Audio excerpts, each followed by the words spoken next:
Hey, what's going on, guys? Cygnus here.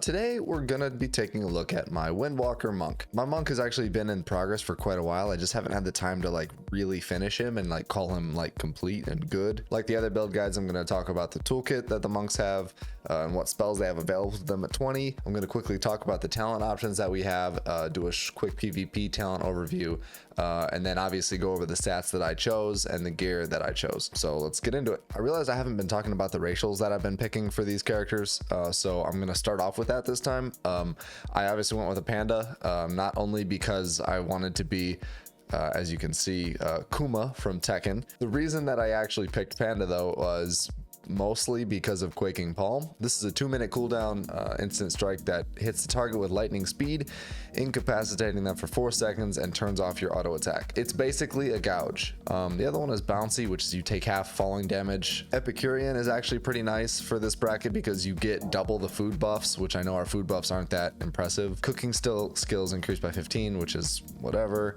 And then Inner Peace, which is twice as much rested experience. Doesn't matter for us. That's it for the racials. I'm going to talk about monks as a class. You have energy and then you have chi points, which are basically combo points that you basically have gainers and spenders, kind of like a rogue just without the stealth. First one up here is Blackout Kick. This is a spender. This costs 1 chi. Kicks with a blast of chi energy, dealing 294 physical damage. You can roll a short distance. This one's really nice. It's, a sick movement ability. You get 2 charges of it, like I said, makes the class feel a lot more mobile. Crackling Jade Lightning, this is a channel, 20 energy plus 20 per second, so 40 for 2 seconds of channeling this thing. Channeling Jade Lightning causes 65 nature damage over 3.9 seconds to the target, and sometimes knocking back melee attackers. Spinning Crane Kick, this is one that's on my bar, but man, I don't use it enough. It's really good for getting Night Elves out of Shadow Meld or rogues out of stealth. Spin while kicking in the air, dealing 219 physical damage over 1.5 seconds to all enemies. Costs 2 chi and it's channeled, and you can move it while you're doing it. Spinning Crane Kick's damage is increased by 18% for each unique target you've struck in the last 20 seconds with Tiger Palm, Blackout Kick, or Rising Sun Kick, stacking up to 5 times. Expel Arm costs 15 energy. Expel negative energy from your body, healing for 288 and dealing 10% of the amount healed as nature damage to an enemy within 10 yards. This thing doesn't actually have to do damage. I can use it right now and it heals me, right? It just healed me for 285. It's on a 15-second cooldown and it costs 15 energy. So that's basically a free heal that you should almost use on cooldown when you're fighting somebody. Tiger Palm costs 50 energy. It's an instant. It strikes the target with the palm of your hand, dealing 87 physical damage. Tiger Palm has an 8% chance to make your next Blackout Kick cost no chi, and it generates 2 chi. Leg Sweep, 1-minute cooldown, knocks down all enemies within a 6 yards, stunning them for 3 seconds. Your basic stun, it's very cool. It's AoE. It can be parried, for example. It's very easy to miss this unless you're really on top of somebody. Sometimes latency can get the better of you, and I've got really good ping, so I've missed it a handful of times, but usually that's just because I'm not the best. Provoke taunts the target to attack you. Very straightforward, 30-yard range, it's free, 8-second cooldown. Vivify, 30 energy, 1.5 second cast, causes a surge of invigorating mists, healing you for 338. Resuscitate, it's a res. Zen Pilgrimage, it's a Hearthstone basically, but to the temple of where monks go, I guess. Chi Wave, 40-yard range, instant, 15-second cooldown. No energy, no chi. A wave of chi energy flows through you and your foes, dealing 40 nature damage or healing 84, bouncing up to 7 targets within 25 yards. Fists of Fury, this is one of your main damage cooldowns. It's a 24-second cooldown. It costs 3 chi. Pummels all targets in front of you, dealing 1400 physical damage over 3.9 seconds to your primary target and 983 damage over 3.9 seconds to all other enemies. Dealing reduced damage to anybody beyond 5 targets, can be channeled while moving. This one is obviously very good. It's one of your main damage dealing attacks, and with one of the PvP talents, this move can become very deadly and also a defensive. Rising Sun Kick, this one costs 2 chi. It's an instant 9.8 second cooldown. Obviously that's adjusted with haste. kick upwards, dealing 454 physical damage and reducing the effectiveness of healing on the target for 10 seconds. I always forget about that second part. This is basically an MS on a 10-second cooldown and only costing 2 chi. Spear Hand Strike is your melee interrupt. It's free, 15-second cooldown, silences them for 4 seconds. Windwalking, which is a passive, you and your allies within 10 yards have 10% increased movement speed. This is super nice for the bracket. Like I said, along with roll and your boots, you have, you know, a solid 120% movement speed, which is wonderful and a very, very good point to be at for the bracket. All right, the mastery. Let's talk about this for just a second.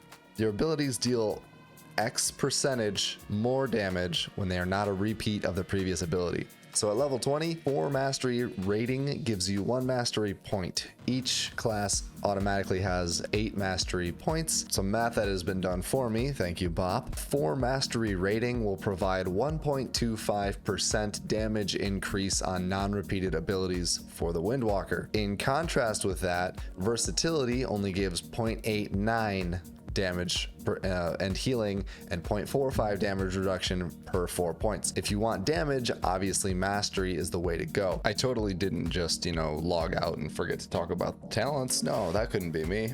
Here I am anyway. We're going to talk about talents now. The 3 options we have for talents, none of them are really that great. Eye of the Tiger, which is a passive. Tiger Palm also applies Eye of the Tiger, dealing 82 nature damage to the enemy and 66 healing to the monk over 8 seconds. I usually end up running Chi Wave because it's a little bit extra damage, a little bit extra healing. It is actually similar to Eye of the Tiger. Now that I actually think about it, I think now that I'm saying it out loud, I think Eye of the Tiger is actually a little bit better than Chi Wave. I'll think about it and do some testing and get back with you. Chi Burst, 0.98 second cast, hurls a torrent of chi energy up to 40 yards away, dealing 110 nature damage to all enemies and 195 healing to the monk and all allies in its path. Healing reduced beyond 6 targets. Chi Burst generates 1 chi per enemy target damage and up to a maximum of 2. So this could be a good one if you want to use it into big team fights. So I could definitely see a use for that. It's 30-second cooldown. There's no energy use there or chi use, so it's a pure generator without any energy cost. So I could definitely see that being worth. As far as PvP talents, you've got Reverse Harm. This one is actually really nice if you're versing any sort of caster. Increases your healing done by Expel Harm by 60%, and your Expel Harm now generates 1 additional chi. Grapple Weapon, fire off a rope spear. It's 30-yard range, grappling the target's weapon and shield, returning them to you for 6 seconds. It's a 6-second disarm at a range. Good for countering hunters before they start channeling an aim shot or a rapid fire, because nothing will interrupt those even if they're disarmed, sadly. Alpha Tiger, attacking new challengers with Tiger Palm fills you with Spirit of Zune, granting you 30% haste for 8 seconds. This effect cannot occur more than once every 30 seconds per target. And this essentially is 30% haste for 8 seconds on a 22-second ICD that happens every time you attack a new target. That could be pretty good if you want a well-rounded build and you want a little more energy regen, a little more attack speed. You know, I see nothing wrong with Alpha Tiger there. WindWalker, your movement enhancing abilities increases wind walking on allies by 10%, stacking 2 additional times. Movement impairing effects also removed at 3 stacks. So that's basically your roll. So you can obviously get a little bit of extra movement there and it'll stack. So yeah, but on the third one, you can't get 3 stacks, just the way that the timing works out. And lastly, Turbo Fists. Fist of Fury now deals full damage to all targets hit, reduces all targets movement speed by 90%, and you parry all attacks while channeling Fist of Fury. This is what I was talking about when I say Fist of Fury can now be used as defensive. I usually run Reverse Harm or Turbo Fists or Grapple. Those are usually the 3, and I actually forgot that Grapple was actually a thing until I just made this video. Moving into the gear overview and how I geared my character. As you can see, I've got the triple socket Ravenheart headdress, 5 crit, 5 verse. I alternate between agility and stamina and pure agility gems just because I feel like I do have enough stamina on this character. Like I said in my shaman guide, and I actually have, since I made that shaman guide, re-gemmed him a little bit. I did go 2 agility, 2 stamina. So I try to go mostly main stat, and yes, stamina is considered a main stat. I kind of like to be a little bit beefier, just because some of the damage in this X pack is so bursty. You don't want to gem this way for everything, but for a melee class, I do find that stamina works pretty good, and there aren't 2 agility, 2 verse gems or 2 strength, 2 verse gems. They don't exist. So that's why I went with stamina, to be completely honest. Another helm that I would be willing to use is the WindWalker helm. You could always go for the 2 set with these to get that nice 11% crit. It's very similar to the Desolation set for shamans or for male classes. Agile retinal armor. This is basically the exact same stats as a Dragonling trinket. So if you decide to want to run your 12 crit gem, 10 mastery, 10 verse, that's what I gem, for example, but you can also run the exact same gem ratio over in the Ghost Iron Dragonling. I kind of just figured that out when I was making this character, that you can basically alternate the goggles with this gem if you want to run a different trinket, for example. I use the BOA necklace because I mostly do arenas on this character, and I've really started to value that big heal that comes from the neck piece. It's definitely saved my ass multiple times in duels and arenas and BGs. It's just useful to have an instant 5-minute cooldown heal. It's very useful. Mantle of Paranold, double socket shoulder, 7 crit, 7 haste, 2 agi, 2 stam in there. As you can see, I do have them enchanted, which means I am inscription. I went engineering and inscription on this character basically just so that I could craft the goggles, use the tinkers, and use the shoulder enchants. Of all of the professions, inscription is one of the only ones that works in arenas. Engineering does if you count the trinkets and the goggles, but other than that, you can't use stuff like the cloak in arenas. So that's one reason I like to usually go inscription. I'm gonna start doing that a lot more. Harmonious Cape, you can obviously get a different statted if you want, or get a socketed version even for an extra, gem slot. But I'm NA, so good enough, folks. Obviously, it has the glider tinker on there for the falling speed, right? Super useful in BGs. Moonglade robe, 4 crit, 7 verse, triple socket.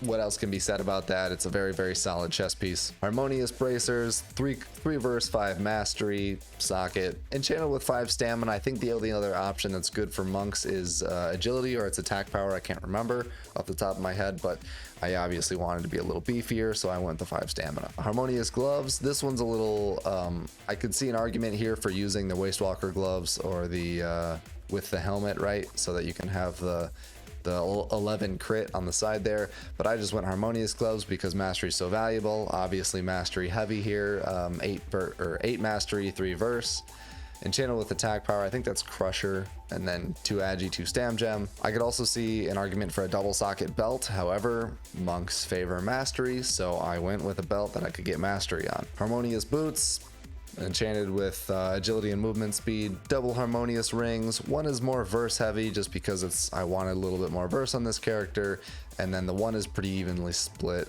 both with mastery enchants on them because monks love mastery. Ghost Iron Dragonling, 10 crit, 10 mastery, 10 verse. I don't really think there's a better way to spec this. Obviously Insignia of the Alliance because 7 stam, and you can it's a get out of jail free card. For the weapon, this is also probably going to be a little bit controversial, but I use a gnarled ash staff. This thing has 17 verse on it, and it has 12 agility on it. That's enchanted with 12 agility. I think this scales up to somewhere around 17 agility. I've seen a lot of people running around with dual wield on monks with double LE force on it. I think that is a totally viable way to go. I think it's fine. Other weapons, obviously, Cudgel of Narlax for a main hand, Blackout Truncheon as an offhand.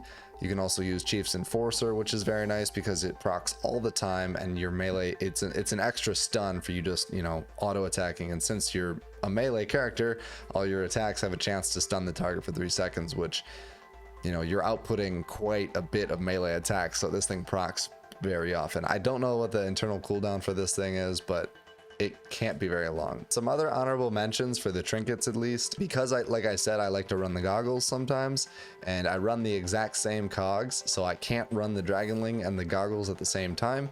Elec Tusk is really good because it gives you a shitload of mastery for 30 seconds. I know it says 15, it's incorrect. Or sometimes I run Pit Fighter if I'm feeling lazy and I want an extra 13% stamina. I'll go over the stats real quick as well. I've got 163 agility, which is kind of low because we scale so well off of mastery and verse. I don't really, it's kind of okay. I haven't noticed a big issue with having this low of stamina or this low of agility.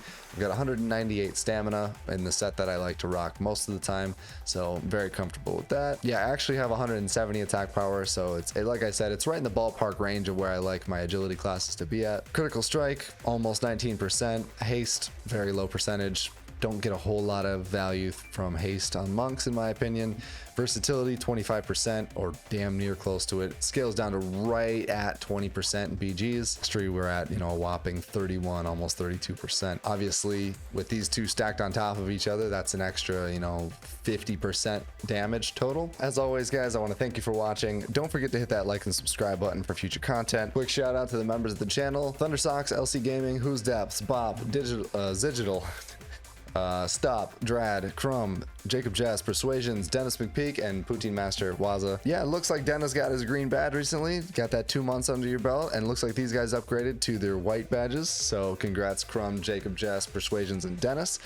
You guys are well on your way. Very close, a couple of you, to 1 month badges. Feel free to join my Discord as well as XP Offs and WoW 20s, and that will be in the description below. If you haven't hit that subscribe button, I encourage you to do so because I can see that you haven't done it. We always have the stream, so make sure you turn that notification bell on, and as well as get the role in my Discord, because I'll ping you guys, or I think I have a bot now that does it, that'll ping you guys whenever I go live. So if you can't rely on YouTube's notifications, you can rely on my notifications, all right?